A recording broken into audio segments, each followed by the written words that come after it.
Eh ben, si on faisait en vrai ce qu'on fait comme Tour de France des clubs, là, ça ferait que les mecs qui se taperaient presque 500 bornes par jour, tout ça sans vélo motorisé, ça paraît quand même bizarre. Mais c'est pas impossible pour certains, moi je vous le dis. Salut à tous, footeuses et footeux de ma famille, c'est Thomas, on continue notre petit tour de l'hexagone des 20 équipes de Ligue 1 Conforama Mobile, pas cuisiner là, poltron et sofa, tout ce que vous voulez, meublorama, créez ce que vous voulez, tout ce temps que ça rime en A, de ces formations qui vont représenter l'élite dans cette saison 2018-2019. On a fait le stade de Reims hier, je vous en remercie d'avoir commenté nombreusement sous la vidéo YouTube. On a aussi fait les crocodimois, merci à vous. Aujourd'hui on fait le TFC qui s'est maintenu de justesse face à Ajaccio en match de barrage. Et tout d'abord, je remercie mon sponsor OneFootball, l'application numéro 1 mondiale de foot, entièrement gratuite, téléchargeable sur iOS et Android. On parle aussi du TFC sur OneFootball, mais ouais, le lien dans la description, les petits amis, pour télécharger l'application. On revient sur la Ligue 1 Conforama. Plus on fait des vidéos, plus la Ligue 1 se rapproche. Et logique, hein, c'est pas Einstein qui a inventé ça. Non, c'est pas Einstein. Les violettes, le symbole de la ville rose, évidemment.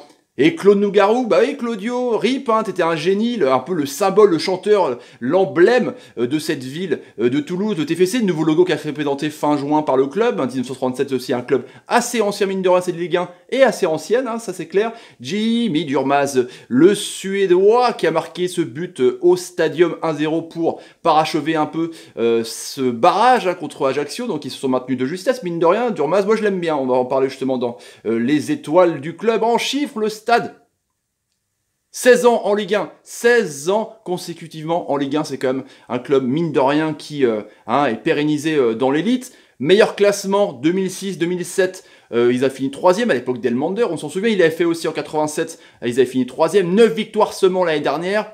19 défaites, c'était ric-rac, 37 points et 23,7% de victoire. C'est pas oufissime. En même temps, la Ligue 1, c'est vraiment des gaps de ouf avec les grosses équipes, le top 4. Et puis plus ça va, plus tu te maintiens avec 37-38 points. C'est un truc de ouf. 36 millions de budget, donc c'est environ le 13-14e budget de Ligue 1. Le Stadium qui a une contenance, c'est un joli stade pour moi, qui a été souvent dans ce stade, 33 033. Pourquoi 33 033 33 033 tout court, avec une contenance de 16 000, donc un peu moins de la moitié.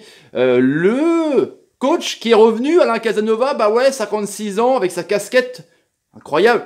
Il a officié pendant 7 ans, de 2008 à 2015 à Toulouse. Ça a été le meilleur coach, hein, derrière, devant même Bob, devant Montbert. Il a fini 9e en moyenne, c'est quand même pas mal. Il a signé pour 3 ans. Il était l'an dernier à Lens, qu'il a rien pu faire. Hein. Franchement, il s'est fait dégager quand il était à la 17-18e place. Donc il a fini 14e avec Lens. C'est pas non plus dingue. Enfin, Lens a terminé 14e sans lui, mais un peu mieux quand il était là. Enfin bref, en tout cas, pour Toulouse, je pense que c'est un bon choix.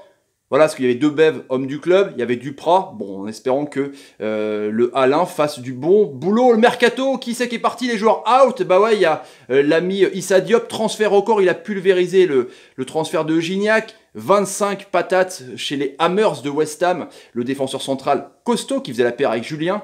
Le gardien de but, bah ouais, espoir, Alban Lafont qui était complètement énorme, qui a été vendu à la Fio en Serie A, 8,5 millions d'euros et 20% à la revente, c'est vraiment très bien vendu. En même temps, Sadran on le connaît, il vend très bien ses joueurs. Andy Delors qui change encore de club et qui a dit là, je pars à Montpellier, j'ai toujours rêvé signer dans ce club-là. C'était un mec qui venait des Tigresses, le club de l'ami Gignac, qui après il venait de Caen, enfin bref, c'était un mec qui a pas de bouger. 5 buts, 5 passes D, une saison quand même correcte entre deux matchs pour Andy Delors, donc il faudra les remplacer, on va voir qui c'est qu'il y a dans les joueurs welcome. Évidemment, Max Alain Gradel, bah ouais, de Bournemouth, il a été acheté définitivement, lui qui a fait vraiment une grosse saison avec 11 buts et 4 passes D, c'est quand même l'homme fort, on va en reparler justement dans les étoiles du club. Bostock, exactement. Bostock, pardon, le Lensois qui était à Bursaspor, bah ouais, l'ex-Lensois qui était à Bursaspor, à milieu de terrain, c'est vraiment, voilà, un gaucher, c'est quand même un gros coup, je trouve, pour les Toulousains. Ça a été 750 000 euros, c'est pas non plus super cher, mais en tout cas, c'est une bonne pioche, je trouve. Rennais, Baptiste Rennais de Dijon, qui a coûté 4 millions d'euros, 27 ans, un bon gardien de but, un des meilleurs gardiens de but de Ligue 1, donc je pense que Lafont a été remplacé à mon avis.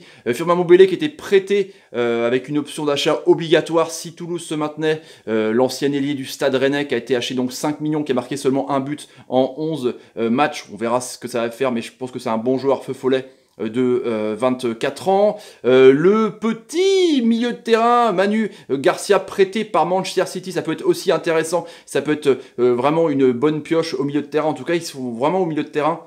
C'est assez intéressant. Iseka, le petit frère de Batshuayi, bah ouais, carrément, qui était à Zulte Waregem, qui a fait une super saison, qui a marqué 8 buts, toutes compètes confondues, qui a 22 ans, qui, je pense, peut aussi faire une surprise. Ils sont pas mal, en tout cas, Toulouse, dans ce genre de joueurs qu'il faut à moitié relancer, que c'est des espoirs. Je trouve ça intéressant. Franchement, je trouve ça intéressant.